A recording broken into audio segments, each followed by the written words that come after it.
Abuse on Women with Women Aware. The dynamics related to the call to action with Chris Ashkar. Please note that today's show discusses of topics that can be sensitive.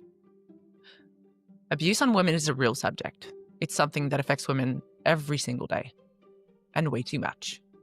We're on to our final episode of a 3-part series on abuse on women.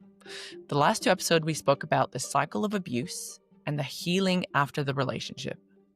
Today's topic is about the dynamics between those 2 topics and how it's related to the call to action. Have you been affected by a toxic relationship or have lived some kind of abuse or know someone that has? If so, this episode is for you. Welcome aboard the podcast, A Woman Spark with Shanik, a place to show women how powerful they are and remind them of the spark that they carry, the strength that gets us up every single time, a place to feel seen and understood when we don't fully have what it takes to get back up on a hard day. This podcast is to help women around the world to heal and become the best version of themselves during the roller coaster of life. We're building a community of women that wants to help one another and inspire each other to become stronger and more united as we were born to be. Today's episode is the final one of a 3-part series on abuse on women. We had 3 different guests from the organization Women Aware. They are women survivors helping other women survivors of abuse. Today, we're going to touch the dynamics between the cycle of abuse and the healing period and how that relates to the call to action. Why is it so hard to ask for help? Should you be getting some help? Abuse is not always recognizable. We care, we love, and feel for the person we're in a relationship with, and often we put aside our needs and boundaries to fit the ones we love. Let me reiterate the 2 quick facts about female violence from the last 2 episodes, as they are really worth repeating. On a global scale of violence against women, an estimated 736 million women, that's 1 in 3, have been subjected to physical and or sexual intimate partner violence. That's an extreme amount number. That's huge. 1 in 3. Look around you. If you have 3 women around you, at least one of them is being abused somehow in some way. Women and girls have a higher rate of being subjected to intimate partner violence than men. Indigenous women are at a considerably higher risk of violence and homicide than non-Indigenous women. And non-heterosexual women are more susceptible to sexual violence than any heterosexual women. This is extremely concerning and needs to be talked about. Today's episode, we have a survivor of abuse, a member of Women Aware, an organization here in Montreal, Canada. Their mission is to assist and empower survivors who have experienced or are experiencing intimate partner violence, so IPV, and improve their quality of life and affect social change. You can find them at www.womenaware.ca. When we come back, we're going to welcome Chris. Stay with us.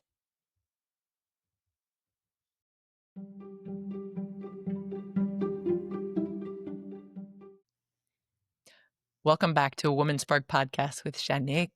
Today on our podcast, we're welcoming Chris from Women Aware. Please welcome our spark of the day, Chris. Hi, Chris. Hello. How are you? Thank you for coming on board. Thank you for collaborating with Women Aware. It's honestly, it's an honor to be able to speak to and to have a 3-part series with you guys and really delve into this, because this is a topic that needs to be talked about a lot more. Yes. And with the right information, because there are a lot of misconceptions being shared around, especially with pop psychology on social media. That's right. Mm-hmm. And so we had the first 2 episodes. The first one was about the cycle of abuse. Mm-hmm. And the second one was about the post-relationship, the healing part. Mm-hmm. And today we're going to talk about the dynamic between the 2 and what relation it has to the call to action. So can you tell us what kind of dynamic that has on the call to action? So the call to action can look differently for each person, because they are very personal experiences. So different people need different things to be able to reach out and to be able to start their healing journey, and they need different kinds of support. Um, the cycle of abuse is, as you've seen in previous podcasts, is like the cycle and the pattern that people go through, and the longer you're in it, the more ingrained you can be in this cycle and in this whatever nature abusive relationship. Um, Regarding the healing journey, when we say healing journey, it's a very broad term, right? Yeah. So it looks different for everyone, but what we believe strongly at Women Aware is that community is a big part of a healing journey for anyone. And by community, we mean people who understand what you're going through and understand that IPV is not a personal issue, it's a systemic issue. This is why a lot of people have very similar experiences, very similar suffering, and understand each other in the complications of the healing journey.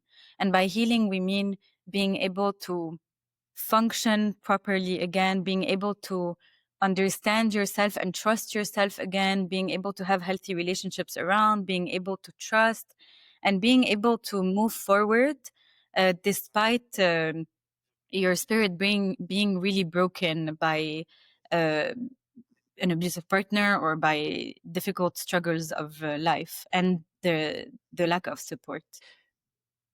So when we talk about the call to action, what does Women Aware think about when they think call to action for their survivors? So I think you already know the background that the Women Aware, its particularity is that it was created by June Mitchell, who unfortunately passed away in 2019, who was a survivor of IPV herself. And her entourage realized that there was a lack of long-term support for survivors. And of course, a complete lack of understanding of those issues in their surroundings. And this is why they created a group of support that includes a hotline and peer support. By peer support, we mean active listening, providing resources, and helping people rebuild their lives through a community that understands what they're going through. So I feel like the bigger picture of call to action comes from there. And now I feel like call to action has also to do a lot to do with the technically at Women Aware, the violence and awareness prevention programs, because just like the priority is always to support survivor concretely in their lives and in their the rebuilding of their communities and rebuilding their sense of self, it's also important to work on prevention work so that people are more aware of campaigns that we give, educational content that we give, making people understand that um, again, IPV is not a personal issue. It's a systemic issue that is really embedded in our systems and therefore embedded in our behaviors. And also to understand that the call to action um, is for everyone, including someone who thankfully did not experience any type of lived experience of abuse, domestic violence, or intimate partner violence, but they are still concerned by the topic because they understand that their silence can be complicit.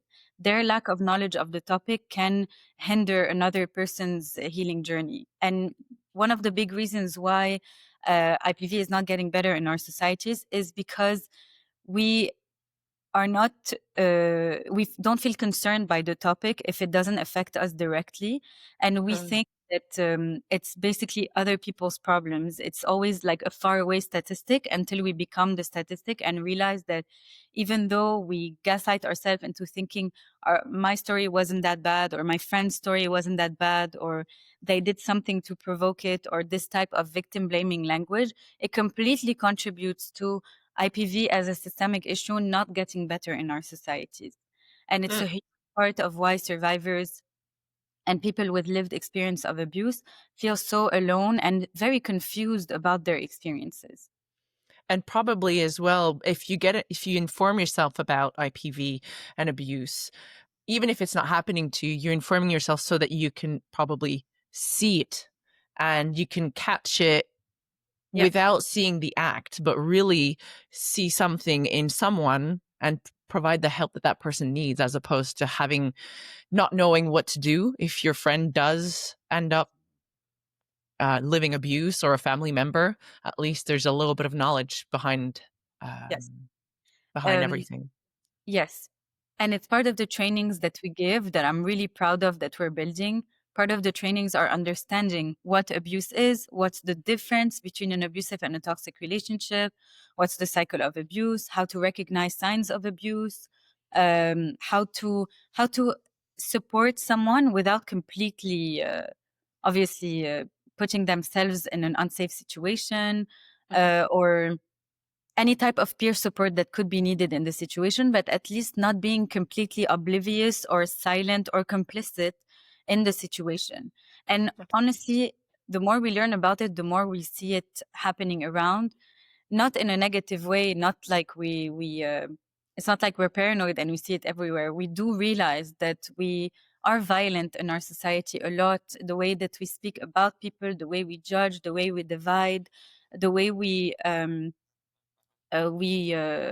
decide to not really see that there is clearly a power dynamic that is off in certain relationships. We lack empathy. We learn empathy, right? So we Yeah, sometimes lack it in certain situations, and it is why people really struggle to recover. If we had stronger communities, which we're working on, we would be able to move forward together much better. absolutely. I mean, I think it, generally people can have empathy for someone if they've walked a little bit of a mile in their own in their shoes or a similar situation. Um, and I'm gonna piggyback on that. You're a survivor yourself because you work for Womenaware. Would you like to tell us about your story, Chris? Thank you for the question. So my experience, to me, I took a long time to understand it. First, because I had no knowledge of the topic whatsoever.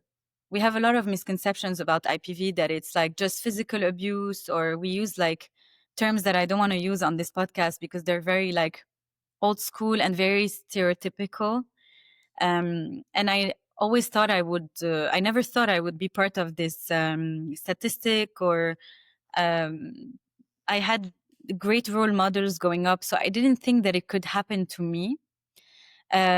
Especially that people around me didn't believe me. So there was a part of my life where I, it's a very lonely experience. Like I said before, because people don't understand it around you at all. I think I was much luckier than other people, let's say, because I had the circumstances to when I left this relationship, I had support, I had financial support, and I had my independence, which, according to my therapist, is a big reason why we broke up in the first place. Because I started gaining my independence. So the person I was with didn't have so much power over me anymore. And I started Because like in the cycle of quoting. abuse, a lot of the time, the abuser will take ownership of your freedom little by little and Yeah, take that away from you. So yeah. definitely a good And thing in you had that. very, Mhm. And in very, very subtle ways. Again, like I said before, it's very difficult for people who aren't generally in those fields to prove and to understand how to prove emotional abuse. Mhm. I had no idea at the time that I was in this situation. I thought I was the problem. And again, people don't know the difference between toxic and abusive relationships. So I think most people around me just assumed that we were both toxic to each other, which something that is important to remember is that we are human. We will make mistakes. I'm sure I've had toxic behaviors in my life too towards other people.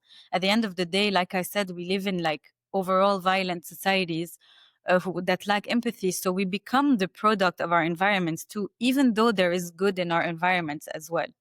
That being said, I am very sure today, after having researched and learned so much. Apparently, being obsessed with understanding what's going on with you is also a trauma response, which makes sense.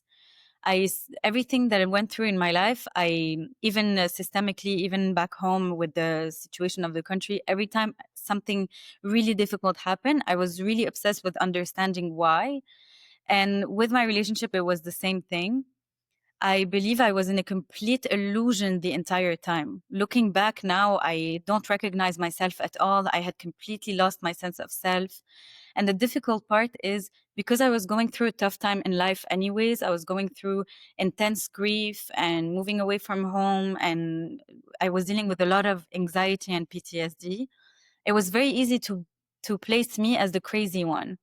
Yeah, Um, place the blame on you because you maybe have childhood traumas, you probably are living, you're more emotional, so well, she's a yeah. problem, right? Yeah, Because and it was very easy to blame me as a problem. Yeah. yeah. Today, of course, I have a completely different perspective on life, so I don't need to prove anything, and I'm very okay with people not believing me. I lost a lot of my entourage at the time. I'm very okay with that today. But at the time, I really cared about what people thought, and I felt so crazy that I was the only one who saw what I saw. Because part of again, we don't label people an abuser out of nowhere. In my case, through my job, I'm able to because I have the indicators, let's say. So basically, the abuser en question was very popular, very seemed like they were really leading groups. They seemed very confident to me. They seemed so secure, and I was so wrong. At the end of the day, when you spend a lot of time with someone, when you live with someone, even like just a few months, you see them in a different light. And today I'm realizing that they completely had created a persona and had complete control over me, emotionally and mentally, complete.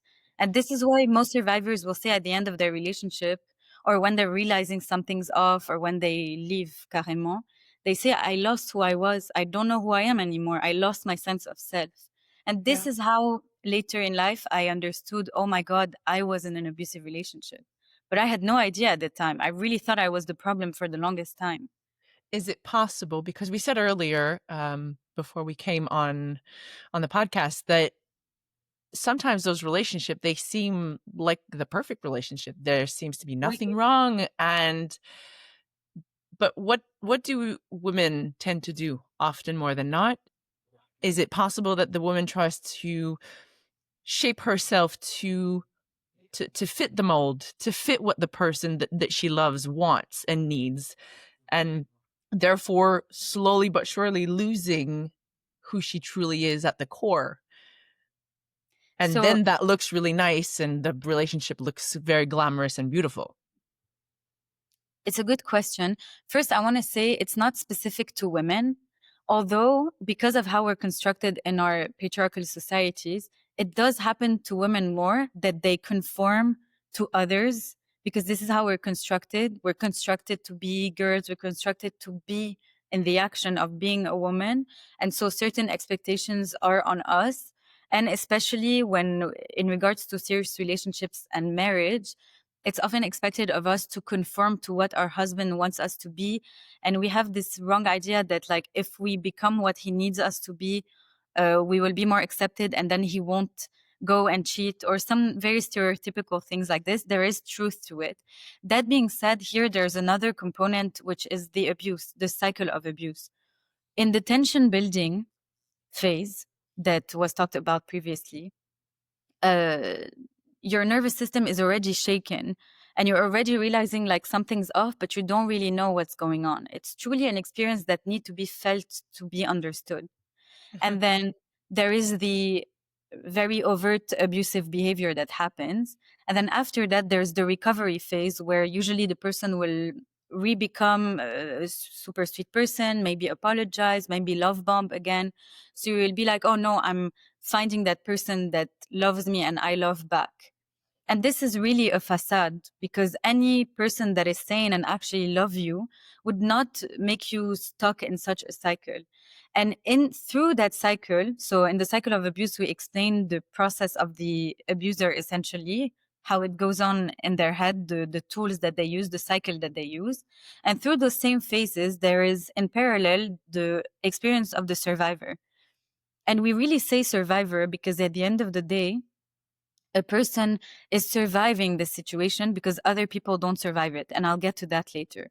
So in the experience of the survivor, what happens is that they are usually blamed and they usually kind of believe that it's their fault because again, their sense of self is really hindered.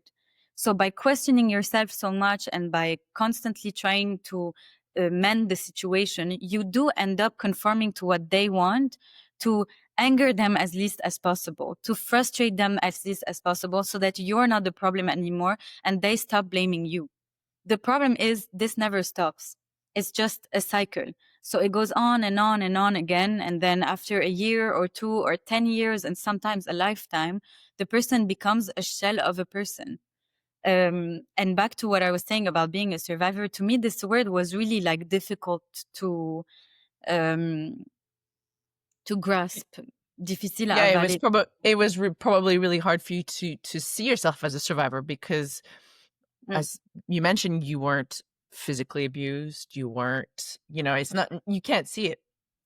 Yeah, we can't see it. And a lot of this is why I say my experience is very the experience of kind of everyone, because there was nothing to report, there was nothing to prove, there was nothing filmed, that there was all the yelling, all the manipulation, all the mean words, all the cycle.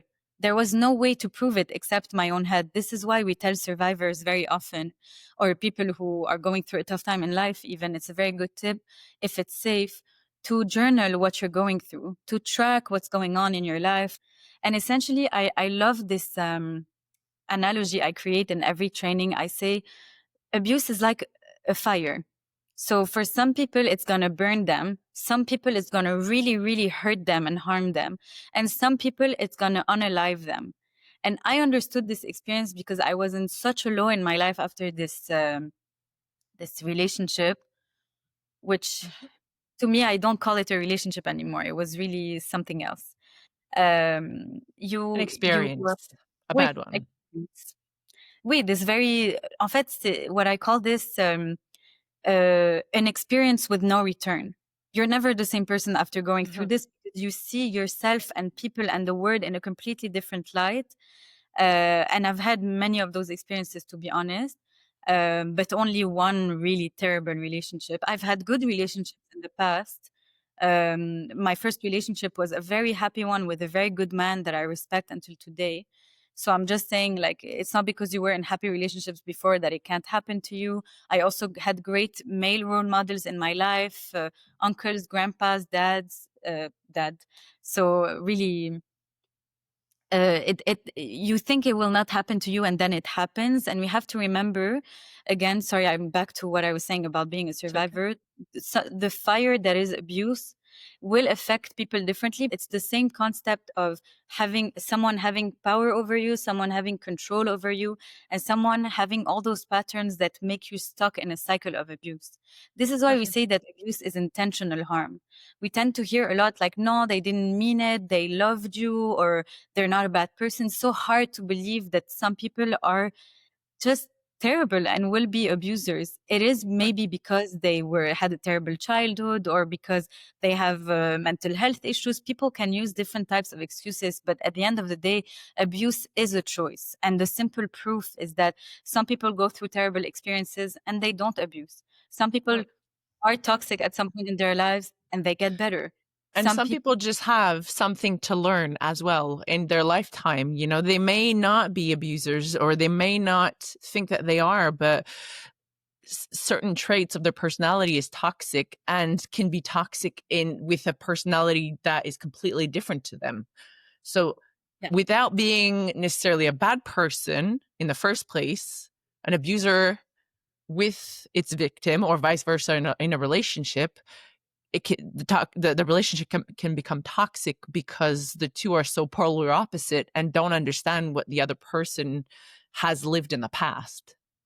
yeah. And actually, I hear what I hear about this explanation is that, again, the difference between abusive and toxic relationships is that in toxic relationships, it's usually two people who miscommunicate, misunderstand each other, project their issues on the other, which Yeah, can become an abusive relationship when somebody absolutely. really takes control over the other. Yeah. But there is a Chris, nuance. there Mm. is definitely a nuance. Chris, if you don't mind me asking, before we take a quick break, for the listeners, what should women experiencing abuse be asking themselves in order to decide to take the plunge and take a call to action, get out of the relationship, or contact a family member or a friend or someone that they don't even know just to get some help? What questions should they be asking themselves? First, I will say it's anyone who's living through abuse, usually, not specifically women. Second, I will say something that I wish I was told at the time.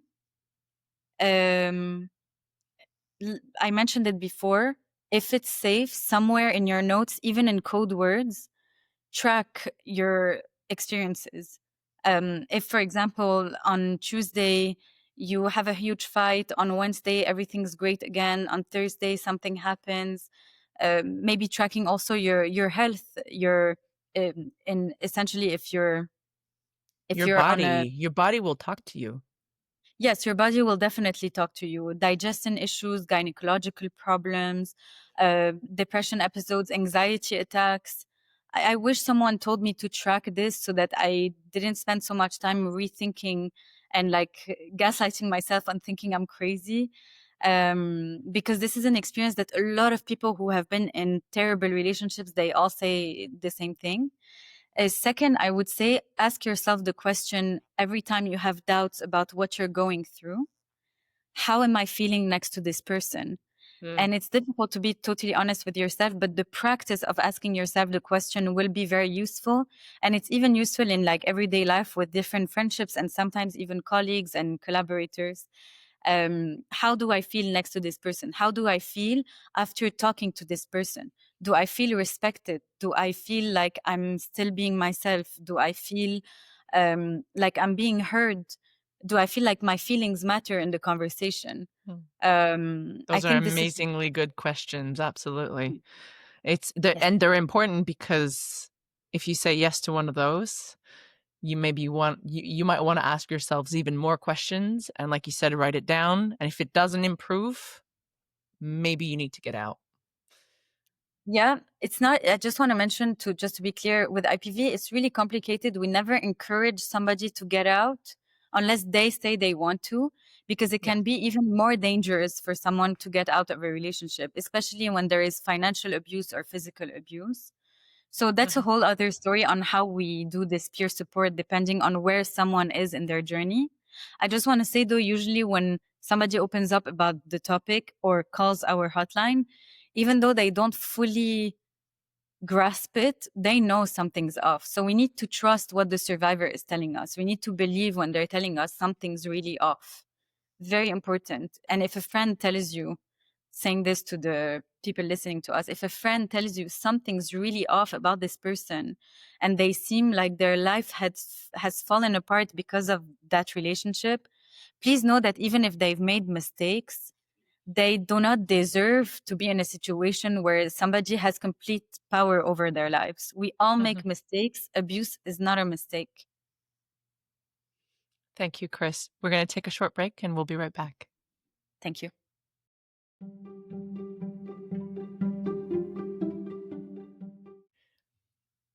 Welcome back to the Women's Spark podcast with Shanik. We're here with Chris from Women Aware.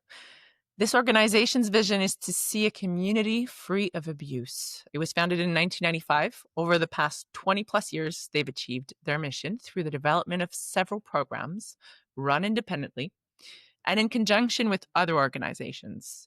Today, we're talking about the dynamics between the cycle of abuse and the post relationship healing. Please welcome back Chris. Hi, Chris. Hi. So we talked about the call to action. We've talked about your story, and for the listeners, can you tell the listeners what survivors of IPV can look forward to in terms of positive when they get the help and they do call to action from the abusive or toxic relationship they're in? So I took a few notes. Yeah. Thank you for the question.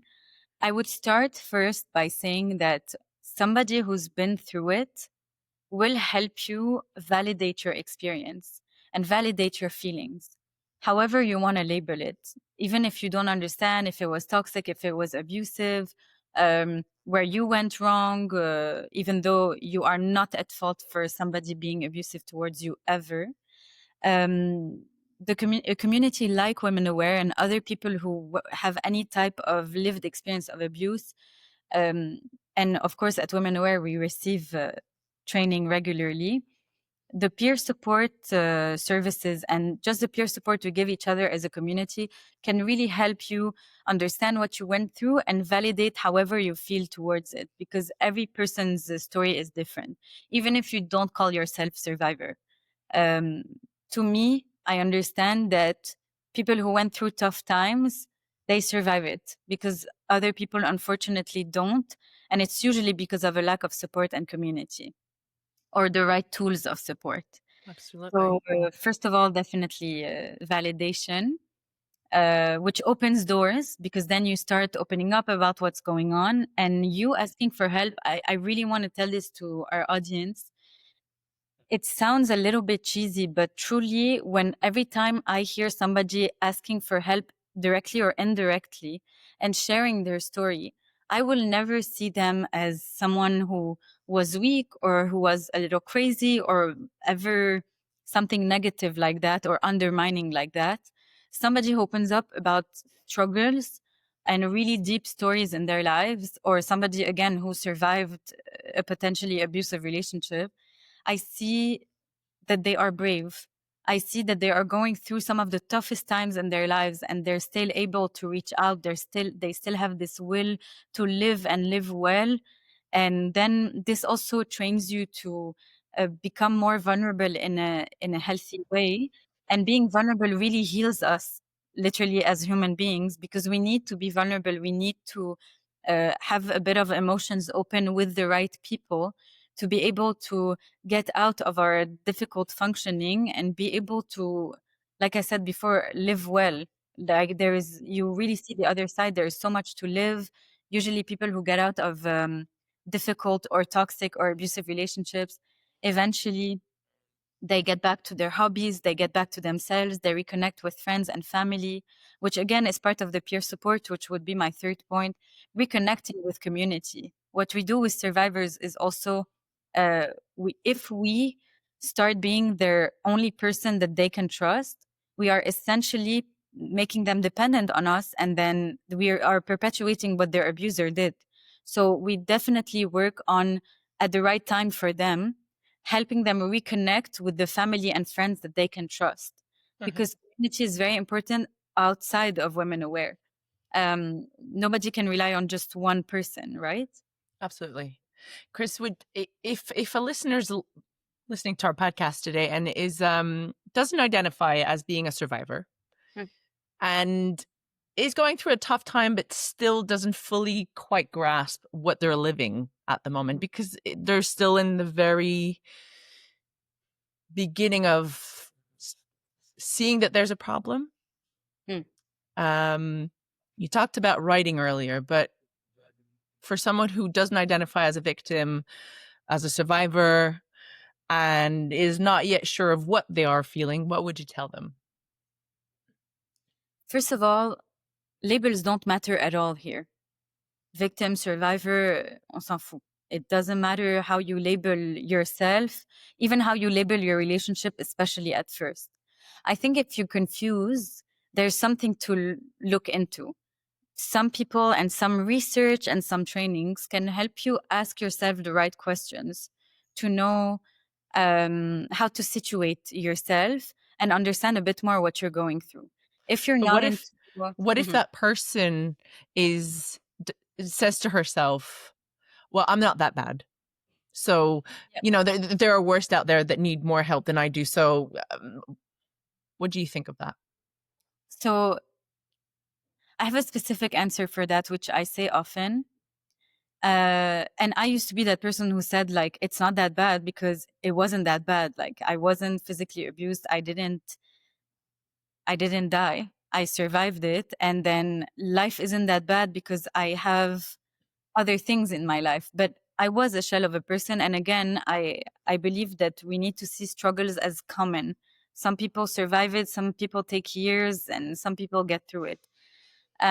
If you think it's not that bad, okay, it's not that bad, but there is a part that is bad, and it's important to work on it.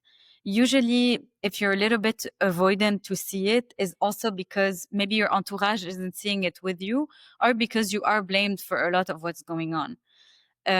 What I would say though is that I'm trying to construct my sentence properly. It's back to the fire analogy that I mentioned. It's not that bad, but the fire is still there. If somebody's harming you in your life and you're kind of noticing more and more a pattern and a cycle that is ongoing of like recovery and huge fights and recovery and huge fights, really high highs and really low lows, which is a very clear sign of some abuse going on. I'm really talking about the highest of highs and the lowest of lows. You have to know that violence is like a fire, and for some people it harms them, hurts them, or unalives them, and you deserve to not have this fire around you at all. Mm, Everybody deserves to feel good safe. around their surroundings, and they, of course, everyone has the responsibility to work on themselves and on their emotional intelligence and on their boundaries and on their space. And this is something that is learned. When we don't learn it when we're younger, if we've had, for example, a very conservative upbringing or whatever, it is something that we usually learn as we grow. And mistakes are okay. And whatever you did in your life, whatever mistakes you did as well, you don't deserve to have this fire around you. You don't deserve for anyone to harm you. You don't deserve for anyone to be abusive towards you or toxic towards you. This is Everybody deserves to feel safe and at peace. Yes, yes, Yeah, very much. To feel that's what. safe around the people that surround you. And what we mean by safe is emotionally safe, because usually Yeah. when we talk about IPV, especially people who aren't at all in those fields of social sciences or psychology, etc., they immediately talk about physical abuse. But I personally rarely talk about physical abuse. It's very real and it happens, but it's always intertwined with emotional abuse. So to me, most of what I talk about is emotional abuse. What I research about is emotional abuse because it's the most common one that is also connected with sometimes physical abuse, financial abuse, religious abuse, etc. Hmm. Yeah. Chris, you're very inspiring. Thank you very Thank you. much. Can It's called the A Woman's Spark. What was your spark to follow your gut feeling, to get out of there, to what was your spark?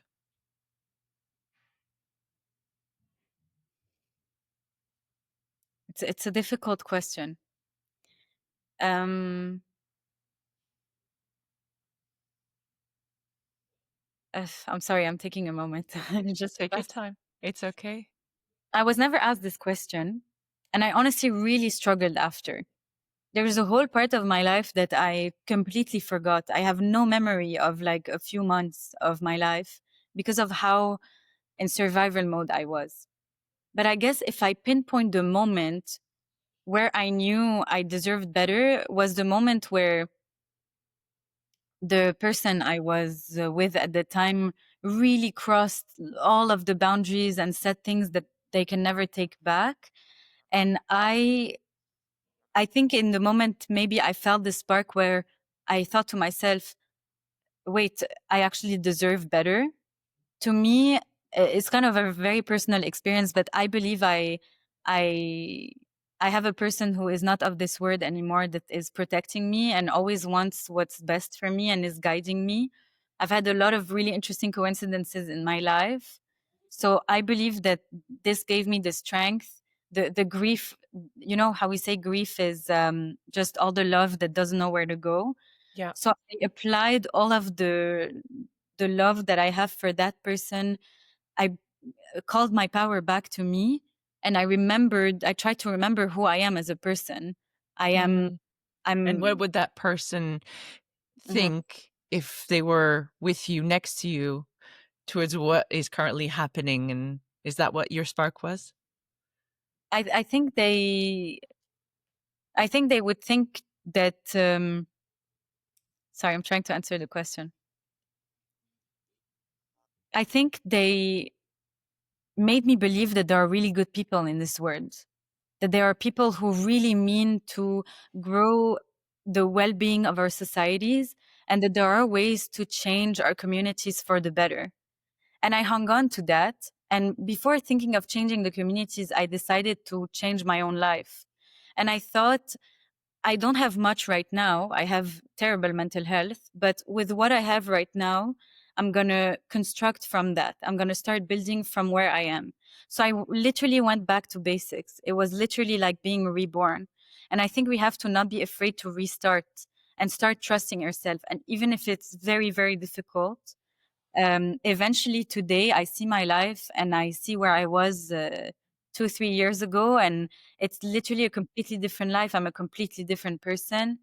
Wherever you can get your strength from, whatever you believe in, whatever higher power you believe in, or whatever people you have around you that you can hold on to, including yourself, please do, because there's always a way. There's always saying there's always, when there's a will there's a way is too much. C'est trop général. It's not correct to say this in my opinion, but No, and sometimes we're so low on energy and low on self-esteem that the will is no longer there. So when we're so low on energy and on self-esteem, I would say very difficult to do that. I used to have such bad anxiety. I couldn't be in a room alone because I was afraid of my own thoughts, which is a terrible place to be in your life, but it's also like a trauma response.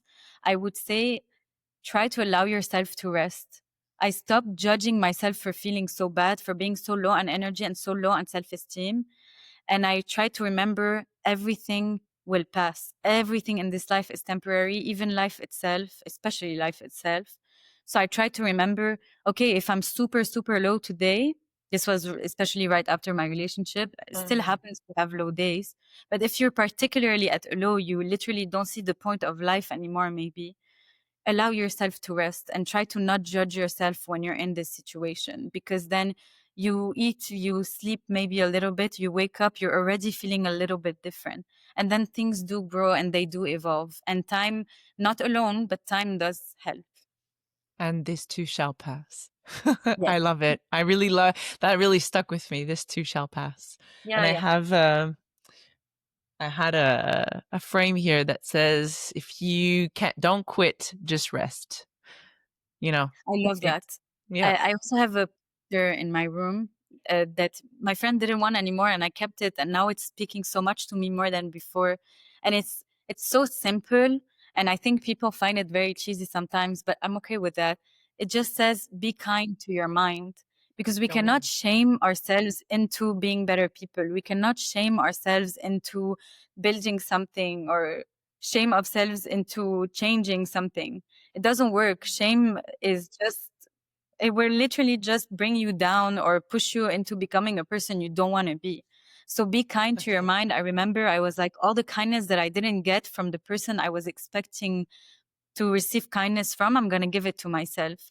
All the That's it. attention that and the energy that I put into someone else to try to make it work, to try to prove they're a good person and to prove to myself that we are meant to be best friends for life, I call this power back to me.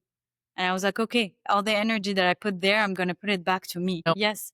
With Women Aware, we also talk about always filling your cup before you fill others, because you cannot pour from an empty cup. Very simple, but very important to remember. And it's like when you're going to go do peer support with someone and listen to them and validate them and maybe give them resources and have like a heavy, important conversation. If you're totally drained and didn't take care of yourself this week, you're not going to do the work properly, and you're going to harm them and yourself, because our mm, first motto is to not do further harm, not to help. Our first step is to not cause further harm, not to help. So yeah. Chris, thank you for that. Before we end our podcast, um, I would like to know, where do you want to make your mark in this lifetime, Chris?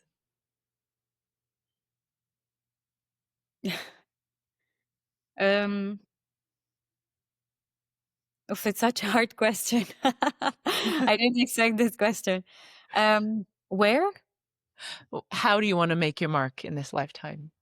What is it that you, with what you've lived and have lived throughout your whole lifetime, what is it that Chris wants to leave on this planet? Hmm, Thank you for the deep question. First, I'm just turning 28 soon, so I try to remember that life might not be easier as I grow more, hopefully. Um, But what I do hope to do is to build a good life and strong foundation so that I'm able to continue the work that I'm currently doing and really, really build those projects that include violence and awareness prevention programs, just like we're doing at Women Aware, but also related to other systemic issues because I believe they're all intertwined. I'd love to apply all of this knowledge and resources that I'm getting back home. Um, I think it's really needed. I think giving back to your own community is also important. Um, and I hope I continue leaving a mark by helping people understand that we're kind of all in the same boat. We are all looking to be loved and live a good life. At the end of the day, we all have this in common. So I hope I'm one of those people that crosses your path and reminds you that good exists and that awareness and like being aware of our struggles and the systemic problems in life are part of the recovery. They are not a critique or an attack. Um, and um, and I hope I continue in this path. I didn't expect to Mm. be in this point in life right now at all. I never thought I would work in this field exactly, although I was always into social sciences. But now I know. Now I know that I gotta go with the flow and trust myself. I want to bow. See, I keep doing this, and it's like I just love what she's saying, and I want to bow to that, and I want to just because it goes really hand in hand with the mission of this podcast, and I God just bless want you. to thank you for sharing, but also just continue on that path. It's beautiful, and it's what the positive that's going to come out of your experience. This bad Yes. experience is going to turn, it's going to bloom you. And I read something recently about a lotus. The lotus flower grows in the mud Yeah. to bloom and become so beautiful on the surface. And so I want to put that to you, Chris, and your Thank you so beautiful much. lotus. The Edelweiss flower that is really strong in the winter. I think Mm. about that too. Oh, really? This is it for us, Chris, and all to all the listeners. This is going to conclude our 3-part series on abuse on women. I want to encourage you all, if you're going through an abusive relationship or a toxic one, to get some help. If you're not sure if you're in an abusive relationship or a toxic one, but don't fully feel safe, contact a health professional immediately and have the hard conversation with them to see what your avenues are. And first of all, thank you, Chris. Thank you so And to all you fighters and warriors out there, get inspired and keep the focus on how important you are. This is it for us for today. Tune in every week on your favorite podcast platform.